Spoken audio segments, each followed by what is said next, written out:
Finally SS Rajamouli আর মহেশবাবুর upcoming cinema, যে সিনেমার নাম আমরা এখনও পর্যন্ত কেউ জানি না, তো সেই সিনেমার প্রথম গান কিন্তু রিলিজ করে দেওয়া হয়েছে। গানটার নাম হচ্ছে গ্লোব ট্রটার।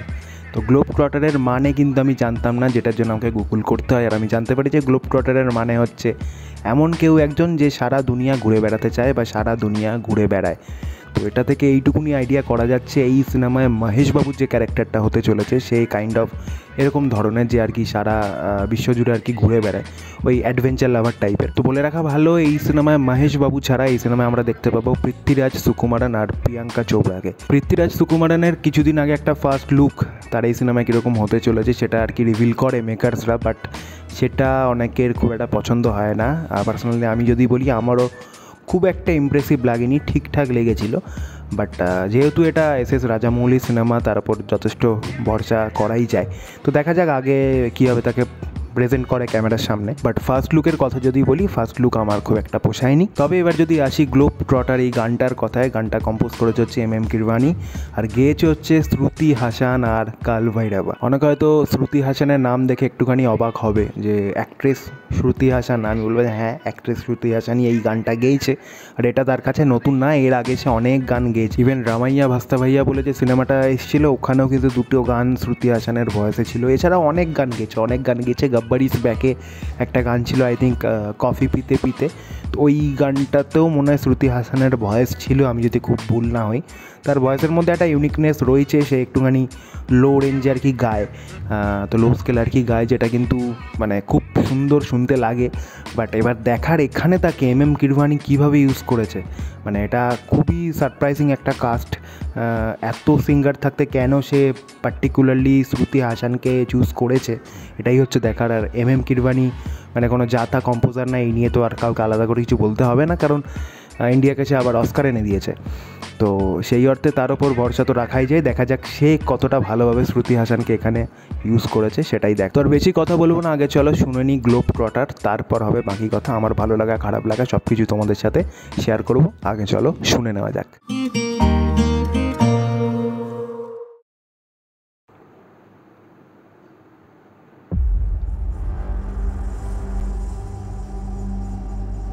আচ্ছা, এটা সম্ভবত লিরিক্যাল ভিডিও। కాలానే శాసిస్తూ ప్రతిరోజు పరుగేలే వేగాన్నే।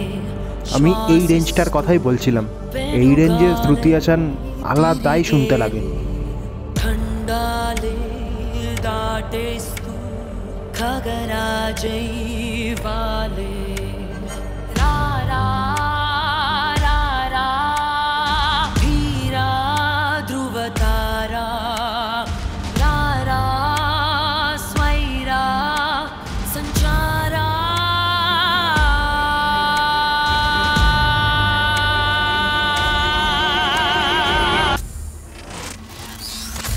Let it bang.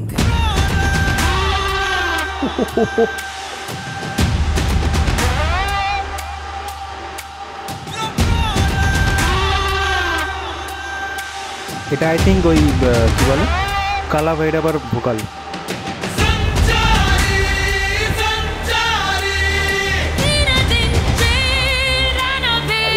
বাপ রে,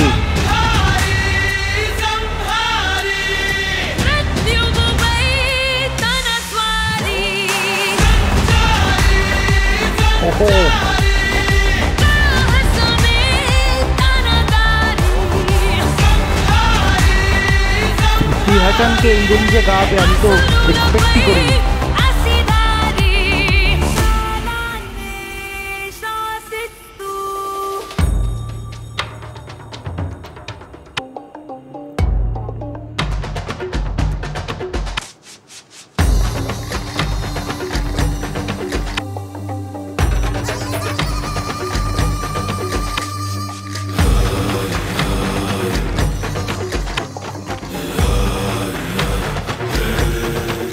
কি দেখাচ্ছে?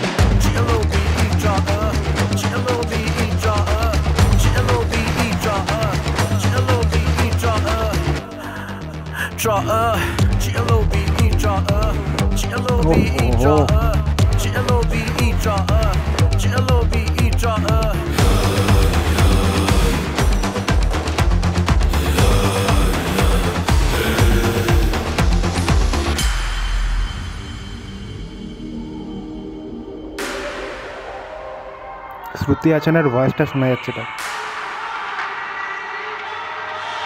মহেশ বাবু সিলুয়েটে রেখেছে।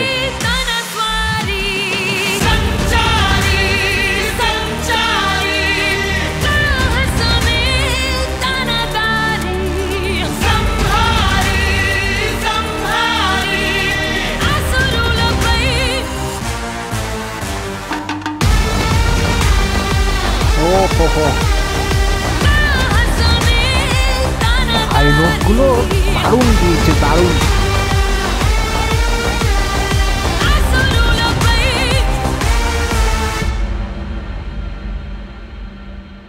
আচ্ছা 15 নভেম্বর কোনো ইভেন্ট আছে গ্লোব ট্রটারের। ওকে, দারুণ।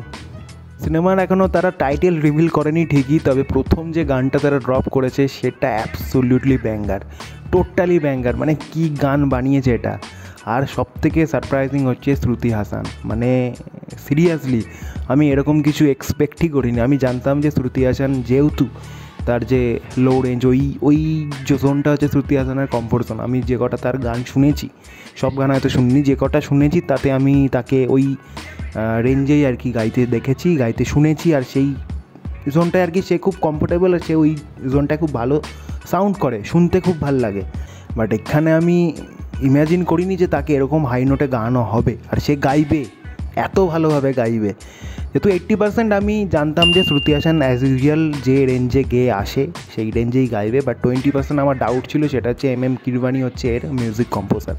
তো এত সিঙ্গার থাকতে কেন একজন অ্যাক্ট্রেসকে নেওয়া হয়েছে গানটা গাওয়ার জন্য, তার পেছনে নিশ্চয়ই কোনো কারণ আছে। আর যেহেতু আবারও বলছি আমি, কম্পোজার হচ্ছে MM কিরবানি। তো গানটা শুরু যখন হলো, শুরুতে যেমন অ্যাজ ইউজুয়াল শ্রুতি হাসান যেভাবে ওই তার যে কমফোর্টেবল যে রেঞ্জে গিয়ে সেই রেঞ্জেই গানটা কিন্তু শুরু হলো।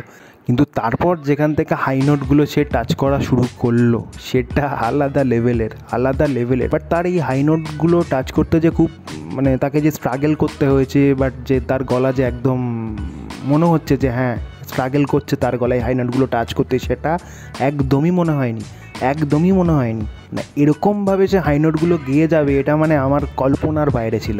আর তার সাথে অবশ্যই বলতে হয় যে কালা ভৈরবা যে আর কি শ্রুতি হাসানের সাথে আরেকজন যে গেইছে, তার মাঝখানে যেটুকুনি পোর্শন শুনলাম সেটা আউটস্ট্যান্ডিং, দারুণ লাগছে। পুরো গানটা যখন শুনবো তাহলে তখন আরও ভালোভাবে বোঝা যাবে। এরপর যখন এর ভিডিও সংটা আসবে সেটা এলে তো মানে আলাদা রকমই ব্লাস্ট করবে, আলাদা রকমই লাগবে শুনতে। যেখানে এখানে তো এই গানটায় পার্টিকুলারলি মহেশবাবুকে একটা সিনের জন্য দেখা গেল, তাও সিলুয়েট শটে, পুরোটাই ব্ল্যাকে, আর ব্যাকগ্রাউন্ডে যেহেতু সানসেট হচ্ছে সেইভাবে দেখা গেল। বাট পরে যখন ভিডিও সংটা আসবে তার মধ্যে দিয়ে মহেশবাবুর ছোটো ছোটো কিছু গ্লিমস দেখা যায় তাহলে তো আলাদাই লাগবে। যেটা একটা সমস্যা সেটা হচ্ছে আমি যেহেতু এই ল্যাঙ্গুয়েজটা বুঝি না, সেজন্য আমার একটু সমস্যা হলো। যদি এটা মানে আমার বোঝার মতো কোনো ল্যাঙ্গুয়েজ হতো, হিন্দিতে হতো, তাহলে আর কি ব্যাপারটা আরও ভালোভাবে আমি বুঝতে পারতাম।